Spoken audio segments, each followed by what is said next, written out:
बिस्मिल्लाहिर्रहमानिर्रहीम। अस्सलाम वालेकुम स्टूडेंट्स। आज के लेक्चर में हम क्लासेस ऑफ कोलाइड्स पढ़ने वाले हैं। जैसे कि आपको मालूम है, पिछले लेक्चर में हम सोल्यूशन और कोलाइड्स के बारे में पढ़ चुके हुए हैं कि हम सोल्यूशन किसे कहेंगे, कोलाइड्स किसे कहेंगे, उनके पार्टिकल साइज़ के बारे में हम पढ़ चुके हैं। फिर उनमें हम फ़र्क कैसे कर सकते हैं, तो उसके लिए एक फिज़िकल मेथड हमने पढ़ा था, दैट वाज टेंडल इफेक्ट, जिसको जो बेस था स्केटरिंग ऑफ लाइट पे, कि अगर कोई मिक्सचर आपके पास लाइट को स्कैटर कर रहा है, ठीक है, यूनिफॉर्मली, तो वो आपके पास सच कोलाइड्स होंगे। अगर वो यूनिफॉर्मली मतलब स्कैटर नहीं कर रहा हो और वो उससे एज इट इज़ गुजर रहा है, तो आपके पास सोल्यूशन होंगे। आज के लेक्चर में हम पढ़ने वाले जो है वो है क्लासेस ऑफ कोलाइड्स, ठीक है। तो क्लासेस ऑफ कोलाइड्स मीन कि कोलाइड्स को हमने ब्रॉडली क्लासीफाई किया हुआ है इनटू सिक्स, मतलब कि किसी भी तरह की कोलाइड को हम इन सिक्स क्लासेस में डाल सकते हैं, ठीक है। अब आपको बताया जा रहा है कि वो कौन से हैं। तो सबसे पहले आपको तीन कॉलम्स, एक टेबल दिया गया है जिसमें तीन कॉलम्स हैं। फर्स्ट कॉलम में आपको क्लास ऑफ कोलाइड बताया जाएगा, दूसरे में आपको उसका पेज बताया जाएगा कि कौन सी फिजिकल स्टेट में है, एंड इन द थर्ड आपको उसका एग्जाम्पल दिया जाएगा, ठीक है। तो द फर्स्ट वन आपके पास जो है दैट इज़ सोल, ठीक है। अब सोल किस तरह के कोलाइड्स होते हैं, तो सोल क्या होते हैं, they are solid dispersed in a liquid, मतलब वो कोलाइड जिसमें सॉलिड डिस्पर्स हुए होते हैं, किसमें, लिक्विड में, ठीक है। मतलब ये आपके पास जो डिस्पर्स्ड मीडियम होगा वो आपके पास सॉलिड स्टेट में होगा, और जो डिस्पर्शन मीडिया होगा या मीडियम होगा तो वो आपके पास लिक्विड स्टेट में होगा, ठीक है। अब इसके एग्जांपल आपको दिए गए हैं, दैट इज़ पेंट, जो आप दीवारों पे लगा रहे होते हो या किसी चीज़ के ऊपर चढ़ा देते हो मेटल के ऊपर ताकि वो करोड ना हो, तो वो पेंट की आपको मिसाल दी गई है कि जिसमें आपके पास केमिकल सब्सटेंस होते हैं जो कि लिक्विड में। इसी तरह से जो दूसरा एग्जांपल आपको दिया गया है दैट इज़ मड, जो कीचड़ होता है आपके पास, जिसमें हमने मिट्टी को पानी में हल किया हुआ होता है, तो ठीक है, आपके पास वो गाढ़ा सा मिट्टी का एक मिक्सचर सा बन जाता है जिसको हम कीचड़ बुलाते हैं ना, तो वो आपके पास मड जिसको हम कहते हैं, वो भी आपके पास क्या है, इज़ क्लास ऑफ कोलाइड, ठीक है। क्लास ऑफ क्या है, कोलाइड है, ठीक है। इस तरह से gel second class of colloid आपके पास है, जिसमें solid network extending through liquid mead. यहाँ पे भी आपको बताया जा रहा है कि जो डिस्पर्स्ड मीडियम होगा वो सॉलिड ही होगा, लेकिन वो एक नेटवर्क बना चुका होता है थ्रू आउट द लिक्विड, मतलब जो डिस्पर्शन मीडियम है लिक्विड, उसके अंदर वो सॉलिड एक नेटवर्क बना चुका होता है, जिससे मतलब कि वो थोड़े से कॉम्प्लिकेटेड या कम्प्लेक्स हो जाते हैं। जैसे कि वो पहला वाला जो आपके पास है सॉलिड डिस्पर्स इन लिक्विड, तो वो नेटवर्क वगैरह नहीं बना चुका होता है, बस पार्टिकल जो होते हैं वो सॉलिड के वो वैसे ही डिस्पर्स्ड होते हैं लिक्विड के अंदर। बट यहाँ पे क्या होता है कि एक नेटवर्क बनाया जा चुका होता है, तो उससे आपके पास जो बनता है वो आपके पास जेल होता है। जैसे कि गिलेटिन, आपके पास जिलेटिन जिसको हम जेल, ये जेली वगैरह भी होते हैं आपके पास, तो ये आपके पास जेल में आते हैं, किस में आते हैं, जेल, ठीक है। इस तरह से the third class of colloid जो आपके पास है दैट इज़ लिक्विड इमल्शन, ठीक है। अब लिक्विड इमल्शन क्या है, तो इसमें आपके पास लिक्विड डिस्पर्स्ड होता है इन लिक्विड, मतलब कि डिस्पर्स्ड मीडियम भी लिक्विड होता है और डिस्पर्शन मीडियम भी लिक्विड होता है, ठीक है। जिसके एग्जांपल आपको दिए गए हैं दैट इज़ मिल्क, ठीक है, एंड मायोनेज है आपके पास। मिल्क होता है, ये से वो आप लस्सी बनाते हो ना उससे, तो उसमें आप पानी डालते हो मिल्क में, तो वो आपके पास क्या होता है, एक तरह का बन जाता है, तो वो भी आपके पास क्या होता है, लिक्विड इमल्शन होता है, दैट इज़ इस तरह से मिल्क भी आपके पास क्या है, एक मीन आपके पास एक कोलाइड की एक किस्म है, ठीक है, जिसमें लिक्विड्स जो होते हैं डिस्पर्स्ड होते हैं इन अ लिक्विड, ठीक है। इस तरह से मायोनेज जो आपके पास होते हैं that is oil, egg York और कुछ फ्लेवर्स उसमें मिलाए जाते हैं, जो कि नॉर्मली सलाद में यूज़ किए जाते हैं, मायोनेज़ कहलाते हैं। ऑयल होता है उसमें, एग यॉक होता है और कुछ फ्लेवर्स मिलाए जाते हैं, तो वो भी आपके पास क्या है, जैसे ऑयल एग यॉक दोनों आपके पास लिक्विड होते हैं, तो ये भी एक मर्जन है आपके पास लिक्विड इन अ लिक्विड। इस तरह से फोम में आपके पास जो डिस्पर्स्ड मीडियम होता है, मतलब कि जो मीडियम डिस्पर्स होता है वो आपके पास गैसियस स्टेट में होगा, और जो डिस्पर्शन मीडियम होगा जिसमें डिस्पर्स हुआ होता है वो आपके पास होगा लिक्विड स्टेट में, ठीक है।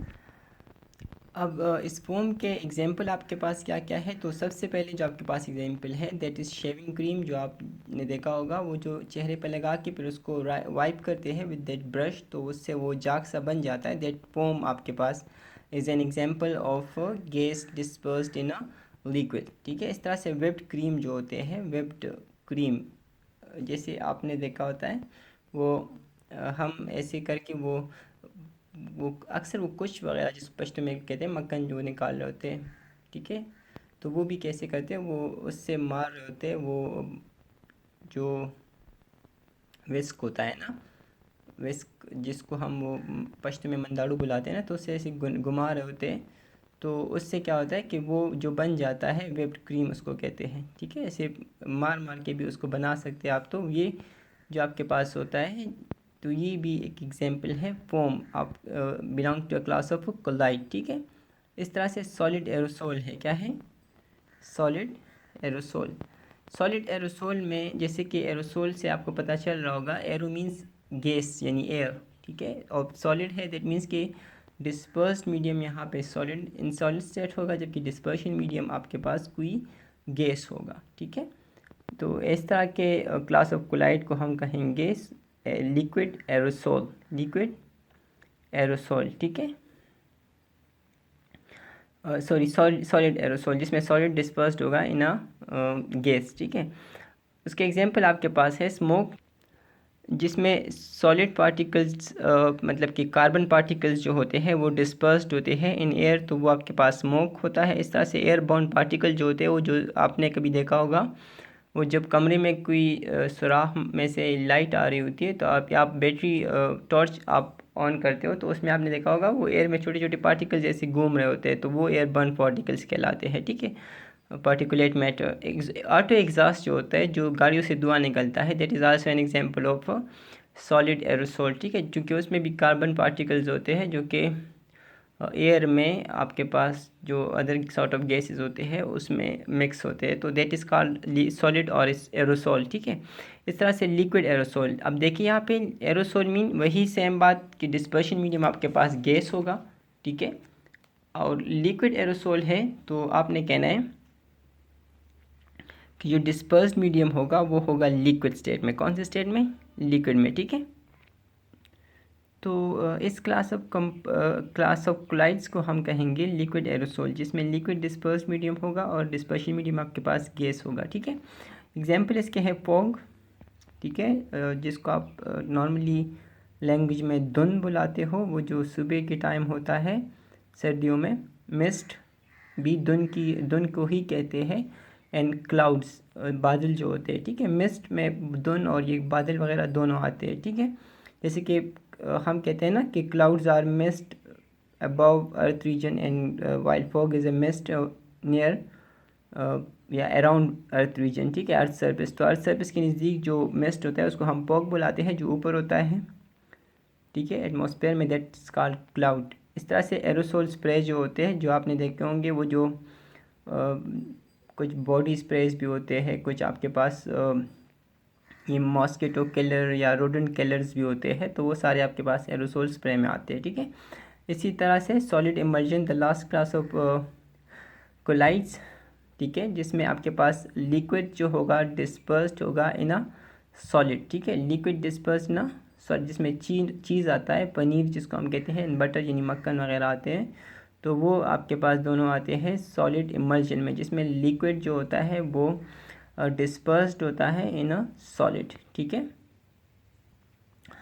उसके बाद आप पास है ये एग्जांपल 6.6, ठीक है, जिसमें आपको अपनी नॉलेज को यूज़ करते हुए, अपने कॉमन सेंस को यूज़ करते हुए आपने बताना है कि which thing is soluble in which, ठीक है, किस में या कौन सी चीज़ किस में हल होगी वो आपने बताना है। अब देखिए यहाँ पे तो आपको बताया जा रहा है कि आपको कुछ सॉल्यूट दिए गए हैं, जिसमें H2O C6 H12 है यानी AgCl है, ठीक है। तो आपको कह रहे हैं कि ये NH3 और बेंजीन में जो आपके पास सॉल्वेंट है उसमें हल होगा या नहीं होगा, ठीक है। तो सबसे पहले है वाटर, यहाँ पे वाटर एज अ सल्यूट है, दैट मीन्स कि water would be in a minimum या माइनर क्वांटिटी। आपके पास अगर कोई चीज़ माइनर क्वांटिटी में होती है, माइनर अमाउंट में होती है, that is called solute. And जो मैक्सिमम होती है, मैक्सिमम अमाउंट में होती है या मेजर अमाउंट में होती है, तो आपके पास होता है सॉल्वेंट। तो यहाँ पे वाटर को सॉल्यूट कहा गया है, दैट मीन्स कि आपने वाटर को माइनर क्वांटिटी में या माइनर अमाउंट में लेना है, थोड़े से मिकदार में लेना है, ठीक है। अब H2O एमोनिया में या बेंजीन में हल होगा या नहीं होगा, ठीक है। तो ये डिपेंड करता है कि whether the substances are polar और नॉट, आर लाइक और नॉट, ठीक है। जैसे आपने पढ़ा था लाइक डिजॉल्व लाइक, तो अगर पोलर है तो वो ज़ाहिरी बात है पोलर में हल होगा, अगर वो नॉन पोलर है तो नॉन पोलर में हल होगा। अब सॉल्वेंट्स को देखें तो NH3 is a polar solvent while benzene आपके पास है non polar.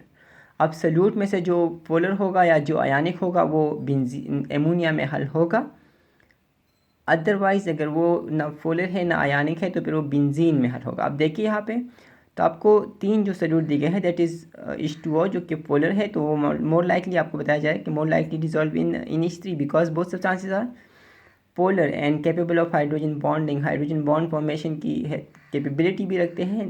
They are polar since they are soluble in one another, ठीक है। दूसरी बात आपको जो दूसरी ऑप्शन दी गई है दैट इज C6H12, ठीक है। C6H12 हेक्सेन का फार्मूला है, सॉरी हेक्सीन का, ठीक है। और ये आपके पास किस में हल होगा या किस में नहीं होगा, तो जो C6H12 है हेक्सीन, तो वो अब देखिए कार्बन और हाइड्रोजन है। अब कार्बन की इलेक्ट्रोनेगेटिविटी 2.5 होती है while hydrogen has an electronegativity of 2.2, ठीक है। आपने इलेक्ट्रोनेगेटिविटी टेबल में आप देख ली चैप्टर नंबर 3 में, तो आपको ये मालूम हो जाएगा। अगर हम इन दोनों की इलेक्ट्रोनेगेटिविटी डिफरेंस मालूम कर लेते हैं तो दैट इज़ 0.3 समथिंग आता है, तो जो कि 0.4 से कम है। दैट्स वाई ये आपके पास नॉन पोलर है। क्या है? Non polar. तो अब ये बेंजीन में ही हल होगा। अगर आप देखिए बेंजीन की जो कंस्टिट्यूएंट्स है आपके पास, जो उसकी कंपोजिशन है, that is also containing of carbon and hydrogen, ठीक है। सिर्फ वो प्रोपोर्शन अलग है, वहाँ पे 6 कार्बन एंड 6 हाइड्रोजन है, जबकि जो हेक्सीन है इसमें 6 कार्बन एंड 12 हाइड्रोजन है, ठीक है। Only the difference is due to number of atoms, के कितने एटम्स कंबाइन हुए हैं, ठीक है। मतलब कि सिर्फ उनके रेशो का फ़र्क, सिर्फ उनके रेशो का फ़र्क है, बाकी जो कंपोजिशन है वो आपके पास सेम है, ठीक है। उसके बाद जो थर्ड आपको दिया गया है AgCl that contain a metal and a non metal. Ag silver क्यों कहते हैं, जो कि मेटल है, and chlorine is a non metal. तो जो सब्सटेंसेस एक मेटल और एक नॉन मेटल पे मुश्तमिल होते हैं ना, ठीक है, और वो केमिकली बॉन्डेड होते हैं, तो वो होते हैं आयानिक, ठीक है। क्या होते हैं? आयानिक। अब आयानिक जो होंगे वो पोलर में हल होंगे, ठीक है। समझ में आ रहा है? तो AgCl जो है वो एमोनिया में हल होगा because it is ionic and ionic substances are soluble in polar solvents not in non polar, ठीक है। समझ में आ गया है? अच्छा, अब ये तो आपको बताया गया है पहले से, लेकिन अब आपको जो दिया गया है उसमें आपसे पूछा जा रहा है कि अब आपने जो ये एग्जाम्पल 6.6 पढ़ा, इसको आप कितना समझे हो, तो वो आपसे बताया जा रहा है कि which type of solvent polar or non polar is most likely to dissolve methyl alcohol. अब मिथाइल अल्कोहल की बात की जा रही है that contain carbon hydrogen oxygen, ठीक है। अब आपने बताना है कि ये पोलर में हल होगा कि नॉन पोलर में हल होगा, ठीक है। तो आपने मुझे ये कमेंट में बताना है कि वेदर जो मिथाइल अल्कोहल है it is soluble in polar solvent और नॉन पोलर, ठीक है। जो नेक्स्ट टॉपिक है दैट इज़ सस्पेंशन, टर्बिडिटी भी जिसको हम कहते हैं, गंदलापन जिसको हम कहते हैं, ठीक है। मतलब कि एक तरह का गंदापन होता है ना, मतलब कि जिसमें वो पार्टिकल्स जो होते हैं वो सस्पेंडेड होते हैं हमारे सॉल्वेंट्स में, तो ऐसी चीज़ों को हम कहते हैं सस्पेंशन, ठीक है। कि अवीज़ा होते हैं ना, मुअल्लक़ होते हैं किसी चीज़ में, अगर कोई पार्टिकल या कोई चीज़ आपके पास अवीज़ा हो, मुअल्लक़ हो, तो वो आपने कहना है कि ये सस्पेंडेड है या सस्पेंशन है आपके पास, ठीक है। तो आपको बताया जा रहा है कि suspension is a heterogeneous mixture mean कि their constituent element can be differentiated easily, ठीक है। आपको मैंने बताया था कि हेटेरोजेनियस मिक्सचर वो होते हैं जो यूनिफॉर्मली जिसकी कंपोजिशन यूनिफॉर्म नहीं होती और उसके जो कंस्टिट्यूएंट होते हैं, मतलब कि जो सोल्यूट और सॉल्वेंट होते हैं, तो उसमें आप फ़र्क इजीली महसूस कर सक रहे होते हो, तो उसको हम कहते हैं हेटेरोजेनियस मिक्सचर। क्या कहते हैं? हेटेरोजेनियस मिक्सचर्स, ठीक है। तो आपको बताया जाए कि suspension is a heterogeneous mixture of undissolved particle in a given medium. अब देखिए डिज़ोल्व पार्टिकल जब होंगे तो वो सोल्यूशन बनाएंगे, अगर अनडिज़ोल्वेबल हो तो वो सस्पेंशन बनाएंगे। ठीक है, तो आपको यही बात यहाँ पे समझाई जा रही है कि सस्पेंशन जो होते हैं वो हेट्रोजीनियस मिक्सचर होते हैं जिसमें अनडिज़ोल्व पार्टिकल्स जो होते हैं वो एक गिवन मीडियम में सस्पेंड होते हैं। Its composition is not uniform through out. अब हेट्रोजीनियस है तो ज़ाहिर बात है उसकी कंपोजिशन जो होगी वो यूनिफॉर्म नहीं होगी थ्रू आउट। ठीक है, मतलब एक जगह पे ऐसी होगी, दूसरी जगह पे दूसरी तरह की होगी। जैसे अगर आप पानी में चॉक डाल दे तो आपने देखा होगा वो नीचे जो पार्टिकल्स होते हैं वो बड़े बड़े पार्टिकल वो नीचे जाके बैठ जाते हैं, जबकि ऊपर के पार्टिकल जो होते हैं वो छोटे छोटे होते हैं। इस तरह से पार्टिकल्स ज़्यादा भी अगर आप देखें तो नीचे ज़्यादा पार्टिकल्स होते हैं, कंसनट्रेटेड होता है, मतलब कि वो डेंसिटी ऑफ पार्टिकल्स ज़्यादा होती है, जबकि ऊपर देखते हैं तो वो कम होती है, तो यूनिफॉर्म नहीं होती उसकी कंपोजिशन। ठीक है, in suspension the solute particles are large. अच्छा, सस्पेंशन में सॉल्यूट पार्टिकल्स क्या होंगे? लार्ज होंगे। जैसे कि हमने पढ़ा था वहाँ पे कि अगर पार्टिकल साइज़ 1 नैनोमीटर से 1000 नैनोमीटर तक होता है तो वो आपके पास होते हैं कोलाइड्स बनाते हैं। क्या बनाते हैं? कोलाइड्स। अगर 1 नैनोमीटर से कम वाले पार्टिकल साइज़ होते हैं तो वो सॉल्यूशंस बनाते हैं। ठीक है, और अगर 1000 नैनोमीटर से बड़े वाले पार्टिकल्स होते हैं तो वो फिर सस्पेंशन बनाएंगे। क्या बनाएंगे? सस्पेंशन। ठीक है, तो यहीं पे आपको बताया जा रहा है कि उसके पार्टिकल्स जो होते हैं सस्पेंशन के वो काफ़ी बड़े होते हैं जिसको हम नेक्ड आई से देख सक रहे होते हैं। These suspended particles settle down at the bottom if left or allowed to stand for some time. So इस बात का मतलब यहाँ पे ये है कि चूंकि पार्टिकल्स बड़े साइज़ के होते हैं दैट्स वाई उनके मासेस जो होंगे वो भी ज़्यादा होंगे। अगर मास ज़्यादा होगा तो उन पर ग्रेविटी का असर ज़्यादा होगा। ठीक है, और अगर ग्रेविटी का असर ज़्यादा होगा, ठीक है, तो वो नीचे जाके बैठ जाएंगे। तो दैट मीन्स के सस्पेंशन में आपके पास सेडिमेंटेशन अकर होगी। सेडिमेंटेशन जिसको हम तहनशीनी बुलाते हैं वो अकर होगी। अगर आप से सस्पेंशन को थोड़ी देर के लिए रख देते हो, थोड़ी टाइम के लिए आइडल उसको अनडिस्टर्ब रख देते हो, तो वो पार्टिकल जो होंगे वो नीचे जाके बैठ जाएंगे। ठीक है, जैसे कि आपने कुछ दवाइयों पे भी लिखा देखा होगा कि shake well before use mean they are suspension. ठीक है, क्योंकि वो क्या होते हैं? सस्पेंशन होते हैं। और चूंकि अगर आप उसको घर पे ऐसे रख देते हो थोड़ी देर के लिए तो वो क्या हो जाएंगे? वो पार्टिकल्स नीचे बैठ जाएंगे। तो अगर आप उसको फिर यूज़ करना चाह रहे हो तो आपने उसको फिर शेक करना होगा ताकि वो जो मेडिसिन है वो उस सॉल्वेंट में हल हो जाए, ताकि आपको वो अच्छी से मिल सके। अगर परस का आप शेक करके किए बगैर पीते हो उसको तो वो जो मेडिसिन होगी वो तो नीचे जाके बैठ चुकी होती है, जो सॉलिड होते हैं। जो सॉल्वेंट होता है वो आप पी लेते हो तो उसमें तो उतने मेडिसिन नहीं होती है उस टाइम। ठीक है, तो वो आपके पास फिर आपको वो रिज़ल्ट नहीं देंगे। अच्छा, आपको कह रहे हैं कि for example if you stir mud and sand in water, अगर आप पानी में मट्टी या आप रेत मिला लेते हो, ठीक है, और उसको आप फिर क्या करते हो? स्टेयर करते हो, हिला लेते हो, तो वो पानी में हल हो जाएंगे। ठीक है, मिक्स हो जाएंगे, हल नहीं मिक्स हो जाएंगे। क्या हो जाएंगे? मिक्स। ठीक है, उसके बाद when left for some time, अगर आप उसको थोड़ी देर के लिए छोड़ देते हो, a layer of particle settle down at the bottom and clear liquid remains at the top. आपके पास एक लेयर ऑफ पार्टिकल नीचे बैठ जाएगा और एक क्लियर लिक्विड आपके पास ऊपर रह जाएगा। ठीक है, the process of settling down particle at the bottom is known as sedimentation. ठीक है, और ये इस प्रोसेस को जिसमें पार्टिकल्स नीचे जाके बैठते हैं बॉटम पे, तह पे, तो इस प्रोसेस को हम कहते हैं सेडिमेंटेशन। तह नशीनी, नशीनी मीन बैठना एंड तह मीन बॉटम। ठीक है, तो जब कोई चीज़ आपके पास तह में जाके बैठ रही होती है तो इस प्रोसेस को हम कहेंगे सेडिमेंटेशन। उर्दू में क्या कहते हैं? तह नशीनी। ठीक है, the clear liquid at the top can be decanted. Decanted mean कि प्योर्ड ऑफ, आप उसको उंडेल सकते हो फ्रॉम द टॉप, बट हिलाना नहीं है क्योंकि वो फिर से हल हो जाएंगे। ठीक है, तो आप क्लियर लिक्विड को, इसीलिए अगर आपने नॉर्मली गाँवों में इस तरह होता है या कहीं पे भी अगर आप नया मतलब आप कोई नलका खोलते हो, आप कोई बोर वगैरह कर लेते हो और आप उससे पानी निकाल लेते हो तो उसमें रेत होती है। तो फिर आप जब वो पानी निकाल के यूज़ करना चाह रहे होते हो तो आप उसको निकाल के थोड़ी देर के लिए रख देते हो, तो उसमें से वो रेत जो होती है वो नीचे जाके बैठ जाती है। फिर आप उसमें से जो साफ़ पानी होता है उसको आप निकाल के मतलब यूज़ कर सक रहे होते हो। ठीक है, तो यही आपको बताया जा रहा है कि वो प्योर लिक्विड को आप, क्लियर लिक्विड को आप प्योर कर सकते हो, डिकेंट कर सकते हो फ्रॉम दी टॉप। ठीक है, बट आपने उसको डिस्टर्ब नहीं करना ताकि वो पार्टिकल दोबारा से हल ना हो।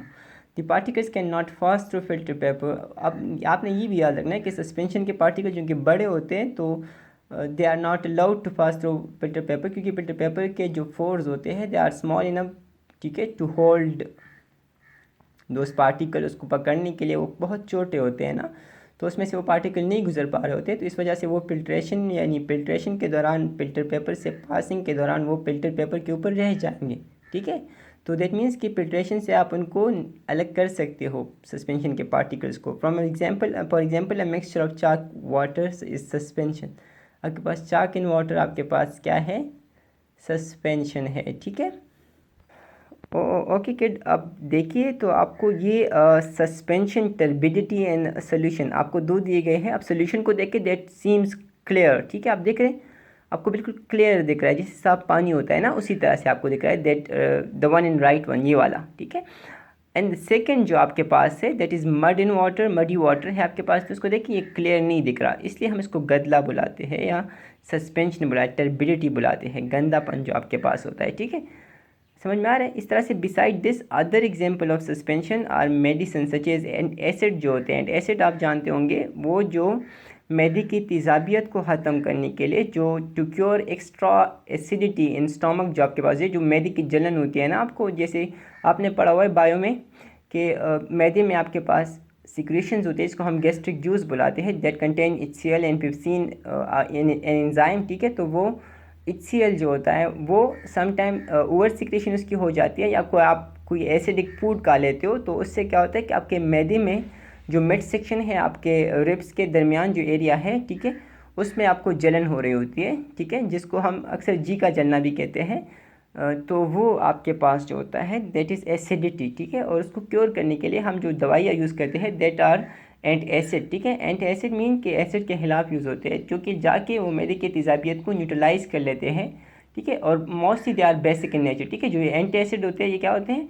बेसिक इन नेचर होते हैं, तो वो जाके उन एसिड को न्यूट्रलाइज कर लेते हैं और आपको उस मैदे की जलन say that burn, stomach burn से आपको वो क्या कर लेते हैं, छुटकारा आपको दिला देते हैं। पैरासीटामोल जो आपके पास होता है एक्सेट्रा, एंटीबायोटिक्स जो होते हैं जो जर्म्स के खिलाफ यूज़ होते हैं, बैक्टीरिया के खिलाफ यूज़ होते हैं, तो वो आपके पास, या पैरासीटामोल जो है वो आपके पास सारे क्या हैं, दीज आर सस्पेंशन, ठीक है। आपने कभी डिस्प्रिन को अगर पानी में हल किया हुआ होता है तो वो भी आपके पास उसी तरह से दिख रहा होता है। अच्छा, it is necessary to shake these medicine before use, आपने इन मेडिसिन को क्या करना है, शेक करना है, हिलाना है बिफोर यूज़, ठीक है। अच्छा, इसके साथ आज का लेक्चर ख़त्म होता है। इंशाल्लाह कल के लेक्चर में हम इससे आगे पढ़ेंगे। तब तक के लिए अल्लाह हाफ़िज़, ठीक है।